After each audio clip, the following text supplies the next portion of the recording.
So we'll be recording. And today we have special guest, Sarah Brodd from Dekalb County. She's the A&R agent there.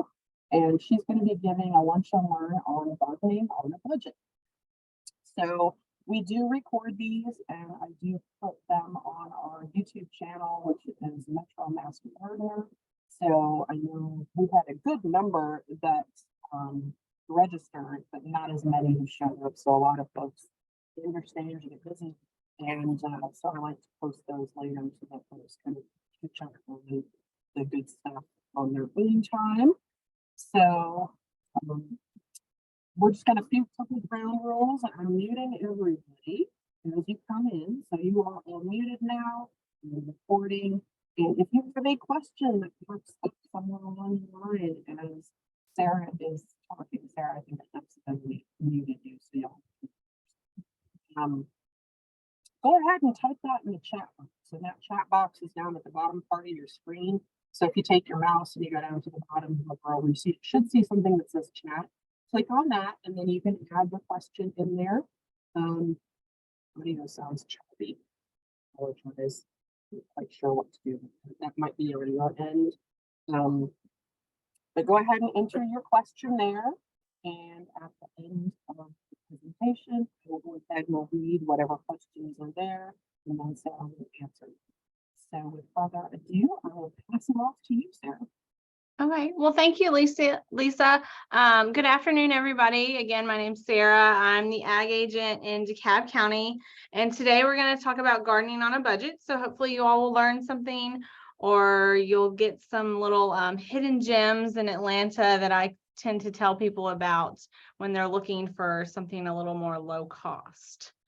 So why do we want to garden on a budget? Obviously to save money, but since 2020, at least in Dekalb, and I'm sure all Metro, I've kind of our customer base has definitely gotten bigger because people are home more, and they, when they were stuck at home at first, they're like, what can I do? I want to be outside. I need something to do in my free time. So they started gardening. And a lot of times when you start gardening, you realize, oh, this isn't cheap. You think of gardening, oh, it's easy. You have a yard, you can do it, but it's not cheap. So there are some ways to save money. So that's what this presentation is about. Also, one thing that I get a lot of times is, I got on the internet, I'm researching this, but this website says this and this website says that. I don't know what to do. So we like to give out the research-based info. So a lot of people don't know even where to start because there's so much info out there. So this is kind of start right and save money while you're doing it, and then you can get it right the first time, which will in the long run always save you money. So all right, so when we tell people if they want to plant anything, we always recommend a soil test. You can get those at any of your local county extension offices. They all kind of charge around the same $10 range. When you do a soil sample, people are like, what is a soil test? Basically, if you wanted to plant a vegetable garden, you would take little samples from that area, mix it up, and then you put it in these soil sample bags like we have here.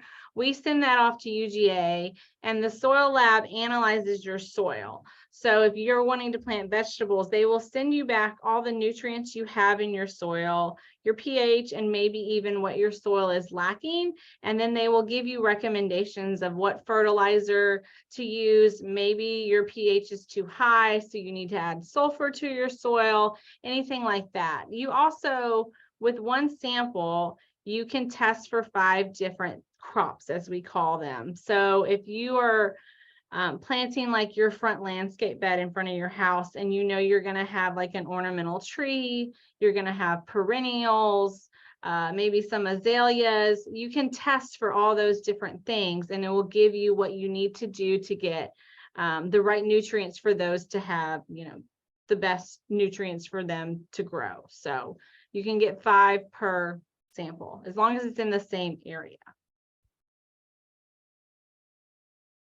All right, so once you test your soil, let's say you want to do a raised bed, And then a lot of people are like, where do I get soil? And I'm like, if it's not, 10 beds for a community garden, you just need some. I always recommend, if you're just trying to fill the bottom of it and it's kind of a taller raised bed, if you go to any garden center, you will see these evergreen topsoil garden bags. They're like $2 a bag or something.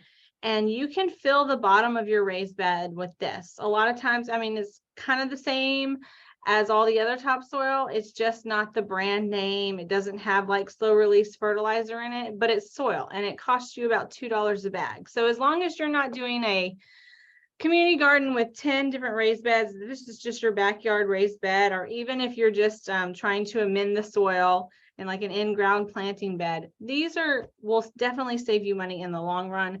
They're only a couple dollars, and it's the same as the other stuff. You're just not paying for the brand name of it. So if you fill it all up with the evergreen potting soil or any of those others that are really cheap, then you can wait. When you get most of that filled up, then you can add the more expensive stuff that has some of the fertilizer in it, some of the perlite, so it drains well, peat moss, any of that kind of stuff. So get your not expensive stuff, use a lot of that, and then once you get about halfway, that's when I start adding the really good stuff. A soil amendment. This is one that I know a lot of people love. They ask me about it. However, when people feel like they're getting manure, they're getting a lot of nitrogen.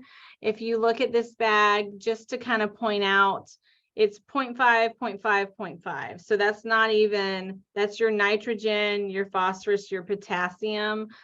That's not going to be enough nitrogen for your plants to grow. It's a great soil amendment to help break up any clay you might have, but it's not going to be for your fertilizer, your, nutrient content. So just so people know. Okay, so if you, again, are trying to build a bed or want to amend your soil, I know in DeKalb County, at least, they have free compost, as they call it. And basically, some people love it, some people don't like it. It's kind of up to them. It's free, so they can use it at any point.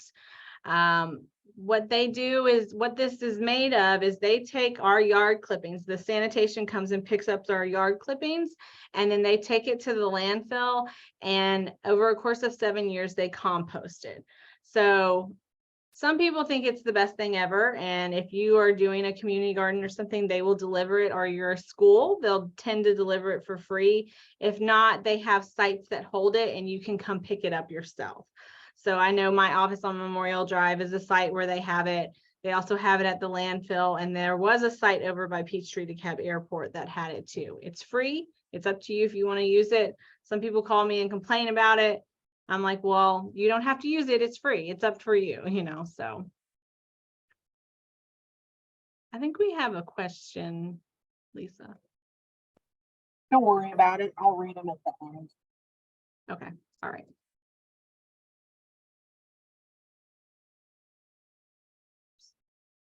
Well, okay. All right. So you get it right the first time and save yourself money. You want to make a plan. You want to do a sunlight profile in your landscape. We used to set up tables at some of the local garden centers, and I'd ask people, how much sun do you have in this area? And they honestly were like, I've never paid attention. I don't even know. So notice how much sun you have in your area. A lot of times people don't look at the sunlight requirements on the plant tag. All plants usually tell you this is a full sun plant, it's a part sun plant, it's a shade plant.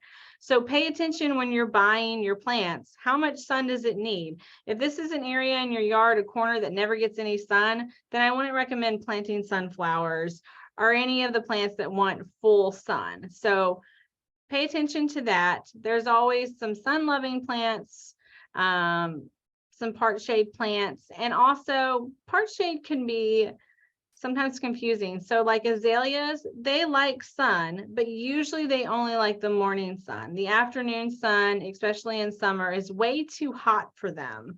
So you might want to do some research before you say, oh, I want azaleas. They bloom pretty in the spring. They're great. Well, if you have an area that has morning sun, perfect for them. The afternoon, not so much. It might burn them up. So, and again, hostas, they love shade. So do heucheras. You know, if you have a shady spot, you can buy plants that will help brighten that up too. So.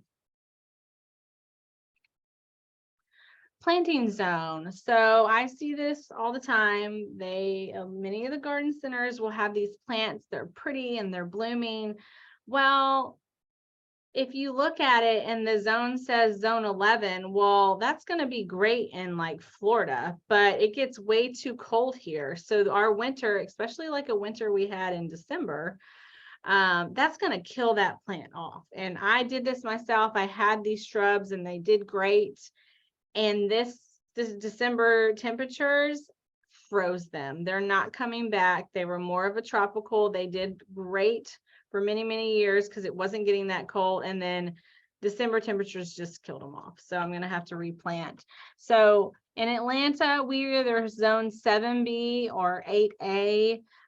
You can look, you know, it's kind of hard to tell exactly where you are in Atlanta on this map, but that's usually what we are. If it says it's recommended for zone 10 or 11, that's going to be Florida. And so when the winter hits, that plant's not going to do very well. So, or if it's even like zone 3, that means it's too hot for that plant. It's not going to do very well here either. So pay attention to any of the plant hardiness growing zones. All right, when you're buying shrubs, consider the mature size when planting, because if you don't, you might have to replant. A big example of this was Leland cypress. They were the craze. Everybody loved them. They got really nice and big very quickly. Well, they planted them too close together. Now they're all getting tip blight. And now people are faced with, okay, I have one that's still living that's 20 feet tall, and I'm going to have to cut down the other one, try to get rid of the roots and plant something else. So also, if you can get something smaller and you're willing to wait, which will be, a 1 gallon size instead of a 3 gallon size, they eventually will get there. You just have to wait. So you can save yourself money if you're willing to wait it out until they get to the mature size. All right, so shopping for plants. Try to get the best quality available for perennials and shrubs. Those are ones that are going to stay in your landscape for a long time. When you're buying your annuals, they're only there for one growing season. So I wouldn't spend all my money. If I had my budget, I can spend like $100 or so. I'm going to put more money into my perennials and my shrubs because those are going to be there for a long time. My annuals, I'm going to rip them out. Like if I'm shopping now for annuals, I'm going to take those out in like September or October. So they're not a permanent one in my landscape. So put your money towards your perennials and your shrubs. All right, perennials, great for adding color to your landscape. After a while, they can be divided. So it's like you get 2 plants for the price of 1. Perennials that creep are great because they help fill in a space. So instead of buying multiple plants, once they start creeping, they can fill in that space so it doesn't look blank. Plant perennials that bloom at different times of the year. So then you'll always have some color, and then you don't have to always buy annuals to fill in those spaces. All right, so some of my favorite places in Atlanta. I think most everybody knows about Growers Outlet. It's in Loganville. It's open right now. I've already had people telling me, neighbors and master gardeners tell me, oh, I've been there and I got blueberries for this price. And then I went to the garden center. There are 3 times as much. Growers Outlet. If you haven't been there, this is the address. It's in Loganville. It's not open year round. So it is open right now, I know. But they close, I think, what, in midsummer, Lisa? And then open back up like in the fall. So people love it. They swear by it. I just don't have the time to drive up to Loganville from where I live, but people love it. Another place that a lot of people don't know of is Standard Seed and Feed. It's like an old school seed and feed store. Sometimes they have baby chicks you can buy. They have a lot of the organic fertilizers that you used to not be able to find. You would have, you just couldn't find them, but they have all this stuff. The granite dust you can buy, any of the things that you need. It's called Standard Seed and Feed. It's off the access road off of Gresham Drive off 20. You can't even see it from the road. It's like behind this old building. But if you put it in your GPS on your phone, you can find it, and they have a lot. I always like to go and get the eye potatoes there if I'm going to do potatoes, the little slits. And I could get them for like less than $1 each, very cheap. And you never really know what you're going to find in that store. So if you're looking for an old time seed and feed store, I would go to Standard Seed and Feed. All right, another way to save money, Costco, all the places sell those very large, tall garden bags. A lot of times if I'm working in the yard, I don't need that huge garden bag and I don't want to waste it. So sometimes when I get my groceries, I just ask for paper bags, and then I use those for my yard waste. And then I'll put that out at the curb and they'll take them. So that's pretty much free. It's better than the plastic. And you can use those for small jobs in your yard. If you're just picking up, like, I have my son pick up sticks sometimes, and he just uses that. It's perfect size for him. And it's not wasting one of the tall bags that I have to buy at the garden centers. Pike Nurseries, if you're a fan of Pikes, they used to do Tremendous Tuesday deals. I'm not sure if they still do them or not. I don't know if I got kicked off their mailing list, but every Tuesday they would have a sale, and that was like my favorite time to buy whatever it was on sale. That's when I got they had like a sale on Meyer lemon trees. That's when I went and bought my lemon tree one day because it was a part of their Tremendous Tuesday sale. So I would say follow a lot of your favorite garden centers on social media too, because that's when you also find out about a lot of deals that they have, and they don't always like advertise it all over the website, but they might have it on their Instagram or their Facebook or whatever. I follow a lot of nurseries I love on their social media. End of season sales, that's great for containers and gardening tools. Don't sleep on places like Target, because they have some of the best containers I've ever bought before. And at the end of the year, they're like marked down to 1/3 of the price that they once were on clearance. And so they have great stuff. Spring Black Friday at Lowe's. They always have good deals, especially if you want mulch or anything like that. I would check out the Spring Black Friday at Lowe's. I don't know if Home Depot does the same thing. It's usually in May. So.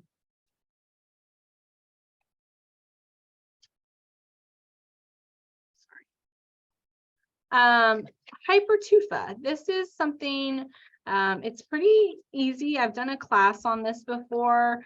If you want any sort of container that looks like stone, but it's actually very lightweight, you can make it yourself. This is an example of what Hypertufa looks like. It's a mixture of Portland cement, peat moss, and perlite, and very easy to make, and they don't carry the weight that stones have. So if you try to buy a stone looking type planter or cement planter, heavy, expensive, you can do Hypertufa and get the same look for much, much less. So.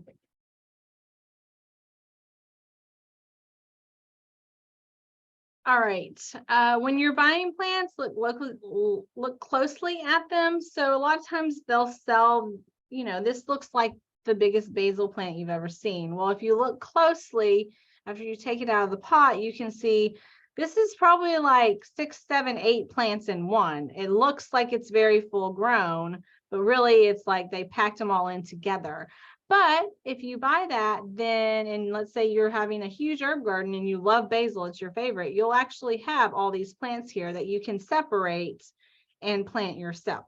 So, and separate them and plant yourself, give them away as Mother's Day gifts, whatever you want. So when you're buying one plant, you're actually buying about 8 in one. So I know a lot of people do this with mums. They're like, these are the biggest mums I've ever seen. Well, if you look closely, there's really like 3 mums in one pot. So, but divide them, and then eventually they can get to that size if you take care of them. So. Turf. We always have turf questions. I'm already starting to get them. What I always give people when they come in the office with turf is I give them a maintenance calendar, because they're coming in for a soil sample because their maintenance people said I need to do X, Y, and Z. And they're kind of like, are you sure? I'm not really sure. These maintenance calendars will tell you what you need to do and when, and the best time to do it. So for Bermuda, grows great in Georgia, one of our most popular warm season grasses. If you want to, the best time to put out spring pre-emergent to prevent any of the summer weeds would be February and March. So if you have a warm season grass, for most of them right now, you need to be putting out your pre-emergent. A lot of times people are like, they tell me I need to fertilize. Well, you need to wait until May, June, July, and August to fertilize. If you see it on the left, fertilize, follow it over. Okay, best month is May, June, July, August, possibly in April, possibly in September. If they're showing up in November and they want something, then they want to fertilize because they want to charge you for it, be like, hey, I got Bermuda. I don't need fertilization in November. So now you can call any of your local extension offices and they can send you out a long grass calendar. We have it for all the grasses that grow well here. Excuse me. Also, you need to know what type of turf you have. If you don't know, somebody can tell you at this extension office, and then they can recommend fertilizers specifically for your lawn. Fertilizers are pre-emergent, post-emergent, any of those things. If you have less weeds, then you have a lawn that's easier to take care of. If you have a yard that is all shade all the time, maybe not in the winter because the leaves fall off, you're not going to grow grass. So I know so many people that sod their yard over and over and over again. But if you have shade, maybe you have an hour of sun, that's not enough. I mean, they say there are some shade tolerant grasses and they can take some shade, but ideally most grasses need, I would say 6 hours of sun. Some say 4, but you're just going to spend a lot of time and that grass is going to continue to thin out, and it's not going to do well. So make a nice big landscape bed. Don't waste your time trying to get grass to grow if you have a shady yard, I guess. Growing from seeds.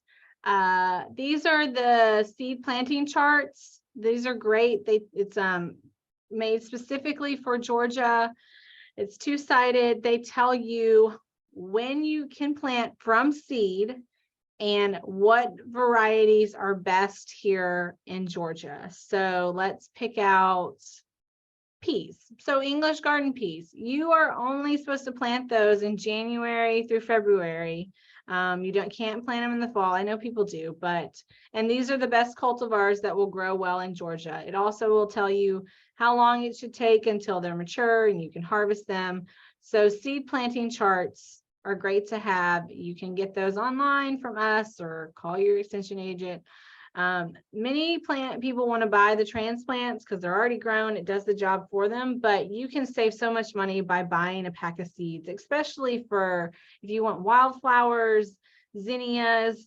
The only ones I would say, but if you want to, grow from seed inside would be your tomatoes and peppers. You can't just put those directly in the soil. So get a seed planting chart. This one has another side to it, and it goes in alphabetical order. If you want to start seeds indoors, people have already started their tomatoes and their peppers.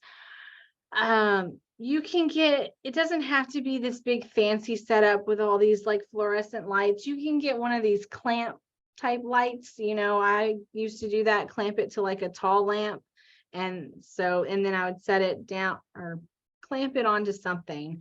And then, put the light bulb in it, the grow light. And that's really cheap, $10 maybe for these clamp lights. It's harder to find the incandescent grow lights now. I can't find those as much. Everybody has switched over to LED. The only thing about LED is they're great, they last long, but they don't warm up the soil like the old school incandescent grow lights did. So you might have to have a warming mat now. I used to just use the light from the light bulb that would warm up the soil. So it's kind of a different component. So you can still use the clamp light though, it's cheap. The LED lights were a little more expensive too, but they're supposed to last you much, much longer. Okay, so when you're planting, everybody keeps talking about this fall spring we're having. It doesn't really matter the air temperature. So I know people are already going out and they're buying everything. It's warm outside. It's been warm for many, many days. To save yourself some problems coming, it's based on the soil temperature, not the air temperature when you're going to plant. So if you go to www.weather.uga.edu, you type in your zip code and it will give you what your soil temperatures are based on where you live. So like for me, Dunwoody is the closest station to me. I actually screenshotted this today. Our 2-inch soil temps are 58 degrees and 4-inch 57, 8-inch 58. So ideally, if they were not going to go down, I can't guarantee that, I could go ahead and put my vegetables in because they like it to be at least 55 degrees or above. Now, it is only March. We've gotten a lot of cold snaps later on. It's going to be a little cooler next week, so I can't guarantee these soil temps aren't going to go down. So, you know, I want to wait on planting any vegetables anytime soon. But if you're, you know, if it's April and you're a little bit worried, sorry, I didn't mean to switch off that. Just go and see what your soil temperatures are, and that will let you know if it's a good time. So this website up here, you can also just type in your browser, georgiaweather.net, which is what the website used to be, and it will pull this up for you. It also gives you some other good stuff like what the soil moisture is, most places, dew point, any of that kind of stuff. All right, plant at the right time. Fall is one of the best times to plant. Most of the time because the temperatures are pretty mild. And then, you know, as it starts to get cooler, you don't have to deal with the insects that like to attack tender plants. They can take time to acclimate. Like I know you'll start seeing strawberries everywhere. Everybody get your strawberry plants. I love to plant strawberries in the fall because then they can have the whole winter time and early spring to get their roots in, get acclimated, and then you can get your strawberries. If you put them in when it's hot outside, then they got to deal with the insects that might want to eat on them. They need to be watered all the time. It rains a lot in the fall, so you don't necessarily have to water as much. So think about planting anything in the fall season when it's a little bit cooler, temperatures are milder, and you're not dealing with all the insects we have here. This is more for fall, but if it is, you know, you want to think about winterizing your garden to keep your tools, that will help save you money. Keep your tools sharp too. A lot of Ace Hardwares will sharpen garden tools for you. Anything if you need that. You want to flush your irrigation system so then they don't burst. Put winterizer in any engines. This is for, you know, later on in the year, but this will help keep your equipment running good and for a much longer time, because trying to replace garden tools all the time is going to be very costly. Save money on water early in the morning, not at the height of the day, because that water is just going to evaporate. Also mulch beds to keep the water in. And then also, this is just about watering in general. Try not to overhead water, pour the water on top of your tomatoes or whatever it is, plant it is. Water at the base of them, so that helps with diseases and more water gets into the soil. Install rain barrel. Many counties offer classes on this. You can always paint it to match your house or whatever, so it's not such an eyesore. Mulch. You can buy mulch in bulk, or if you are like wood chips, Many tree companies will deliver wood chips for free. You just get on their list and they will drop them for you. You might get a pile that's much larger than you want, so be sure that you want all those wood chips, but they'll come if they're in the area. They usually have to pay to drop those off and get rid of them. So they love to come and put them at people's homes for free. But just know you're probably going to get almost a truckload full of them. So make sure you need that many. Okay, I think we're going to see a lot of this year based on what happened in December. Rejuvenation pruning. This can really revitalize somebody's entire landscape if something's overgrown or they don't like it. If you want to cut it back to what it is at the top, that can really help you really rejuvenate, I guess, your landscape. So don't sleep on plants that are overgrown and think you need something completely new.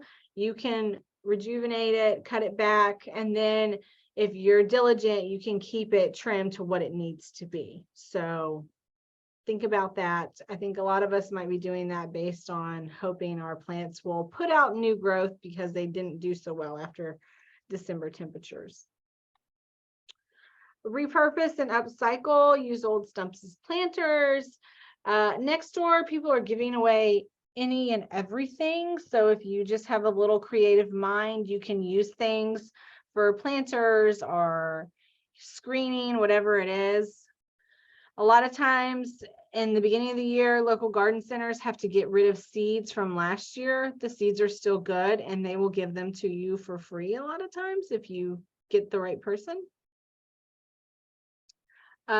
Great garden finds in Atlanta is the Atlanta flea market. So across the interstate on the other side from the Scott's Antique Market, there's a traditional flea market.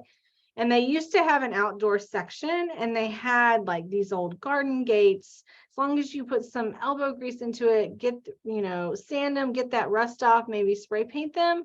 They're beautiful for your garden and they're cheap. So I've gotten some nice iron things from there. And I just came home, sanded it, painted it, spray painted it, and you would think it was brand new. So across the interstate is the old traditional flea market, not the Scott's Antique Market, because that stuff is very pricey, most of it. When getting a tree cut down, ask if they'll cut the trunk into 2 to 3 foot sections, and then you can have these little stools out there. This is like an outdoor classroom, it looks like. If you go online on Amazon, especially the birch ones, you will pay a lot of money for these birch stumps that sometimes are faux, they're not even real. So if you have a tree cut down, I would say get these if you want them, seal them, paint them, whatever it is, and they make great garden seeds. So plant swaps. People love plant swaps. However, you need to be a little weary sometimes of what you're getting, because sometimes people will say, oh, I love this. I want everybody to have it. Well, that's because it's invasive and it grows everywhere in their yard and they're trying to get rid of it. So be sure you do your, maybe Google on your phone real quick. What is this? Oh, because I went to a plant sale and I was like, what is this? I didn't know. And then I kind of looked at it on my phone and I was like, oh, it says it can take over. I don't want this anymore. So when you go to plant swaps, just be, know what you're getting yourself into. Garden tours, these are great. It helps give you ideas. Sometimes the gardener there will tell you little tidbits that you didn't know, and it's just a great way to learn and actually see it in person. Composting. This is a great way to get your own compost for your ground. You can do a compost bin. It doesn't have to be fancy. It doesn't have to be that big barrel that you turn. That can be pricey. This is just, the old cinder blocks that they made a compost pile out of, which is also good because the airflow can get in through there. Raised beds, you can DIY it. I have seen this top picture, these little concrete things. So many people are using these to build raised beds. Then they don't have to get out their hammer and their nails, and then they can stack the boards. It has these grooves in it, and it helps make your raised bed. So I've seen school use these. I went to a community garden in February, and they were using these. And then, let's say they wanted to move a bed. It was easy to take it apart because you just move the cinder block and, move the bed to wherever it is you need it. So. All right. These are some websites that I like. Well, turf.caes.uga.edu, handy, lots of info on turf grass. Our publication website, you can type in anything in the search engine. Let's say you want to grow blueberries, it will pull up a publication for you. Also, go to your county office website. You can get a lot of info on there. I know on ours, you can sign up for the virtual classes that I do, usually at night. I have a bunch coming up this year, all the way through July. My classes are on there. You can email us. Our Family Consumer Science offers canning if that's something you're interested in, and other various nutrition classes. So go to your county office website and see what info you can find on there. If not, you can at least find contact info for the employees. Some books I love, The Weeds of Southern Turfgrass, if it's available. It wasn't at one time, is one of the best books. It has pictures. We always need, people want weeds identified, and then you can, if you know what weed you have, then you know how to treat it. So that's a really good one. It's a UGA book. This Good Bug, Bad Bug book is one of my very favorites. It has, at first, the good bugs that you want to keep in your garden, and then it has bad bugs. It also has the damage they do, because a lot of times you see the damage, you don't see the actual insect. So this is one of my favorite books. If you seem to find it. They also have other series, like they have Good Weed, Bad Weed, that kind of thing, different ones. But the Good Bug, Bad Bug is one of my favorite books. So, and that's it for me, Lisa. Awesome. Okay.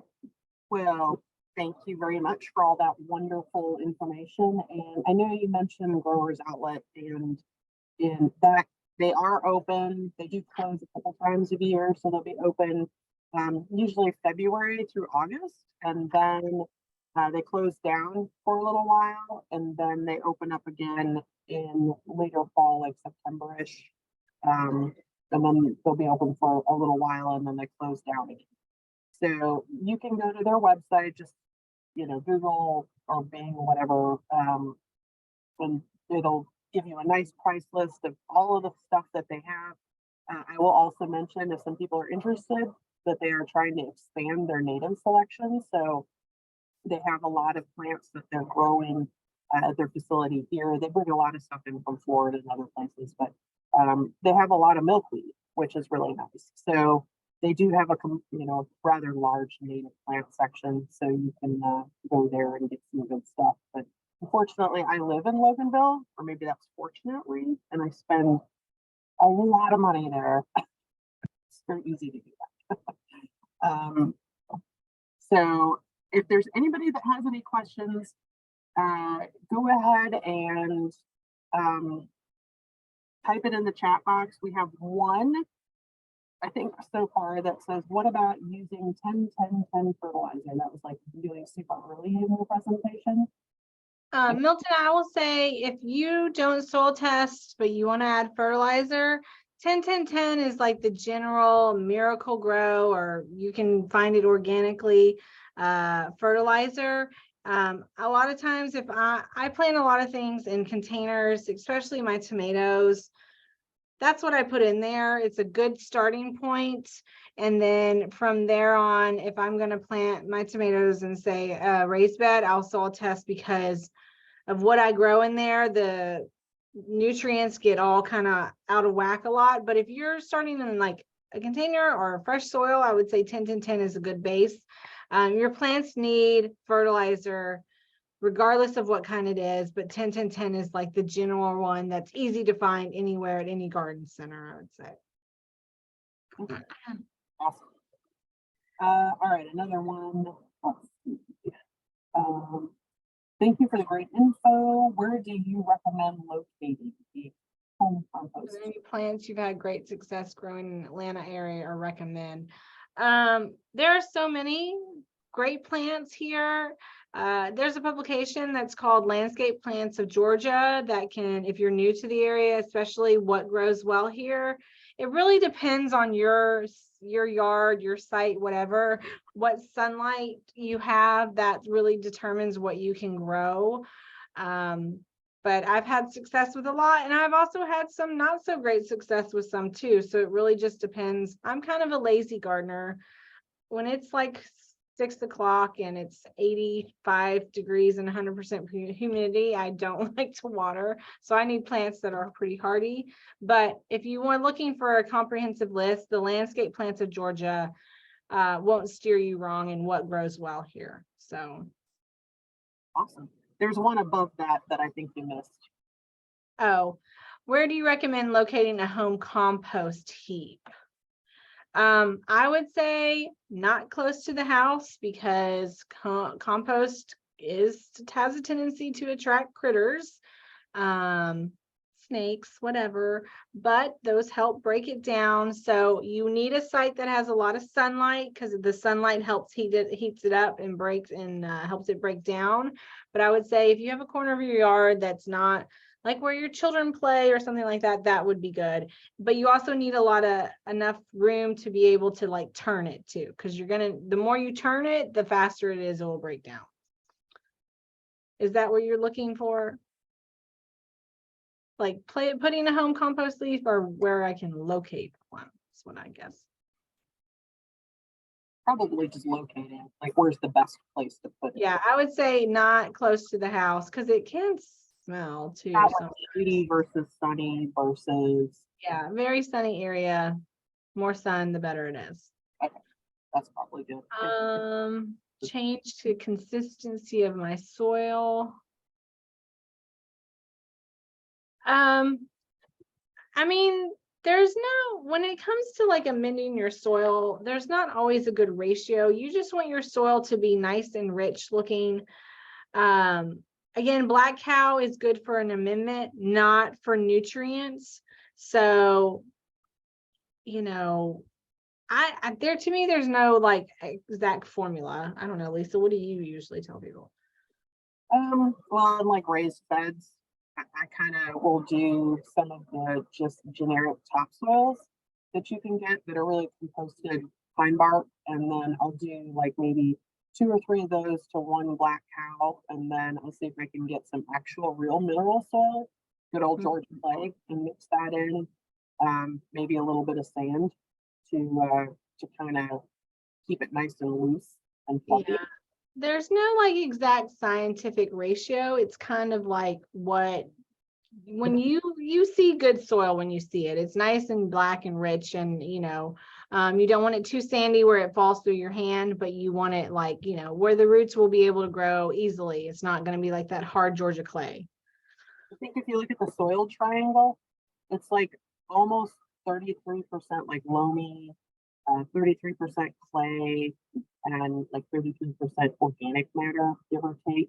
So that's kind of a rough ratio to kind of keep in the back of your head when you're trying to come up with that. If you're working with like raised beds and you have to fill them, then whatever you're going to put on the bottom of it, try to use, I guess, the less expensive stuff.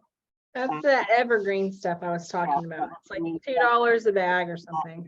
For the top 2 to 4 inches or so, because it's not cheap, unfortunately. It's really good, works really well, but it is not cheap.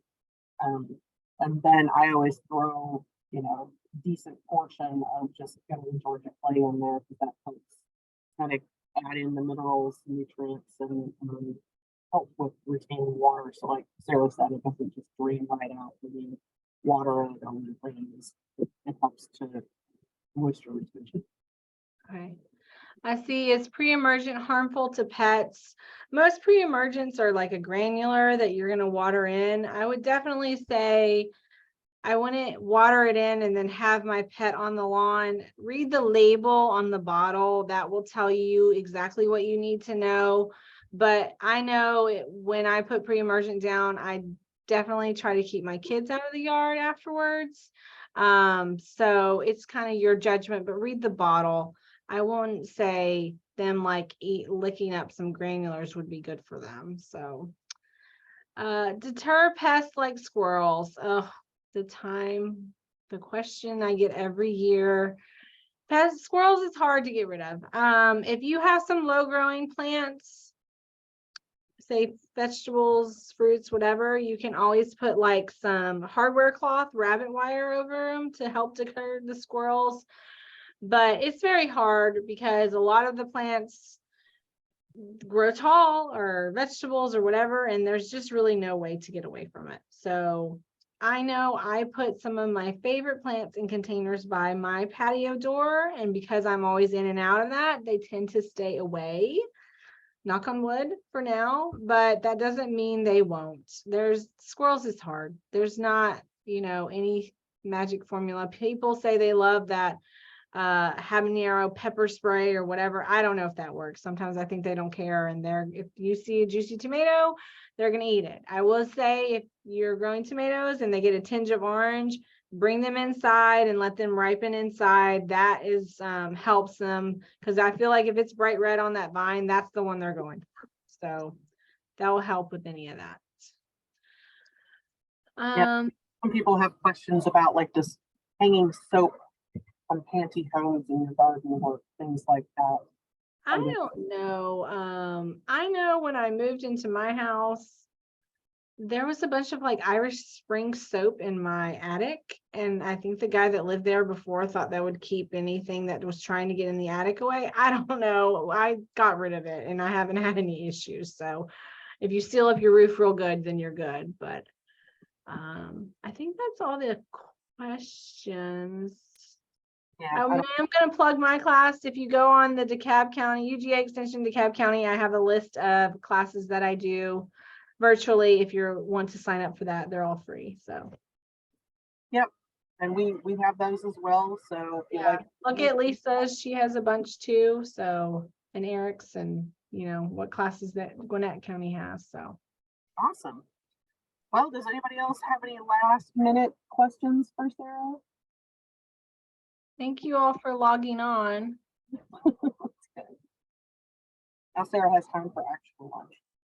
Yeah.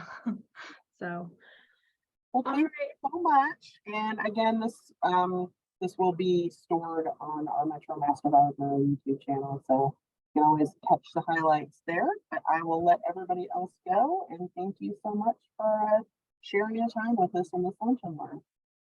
Bye, everybody. bye.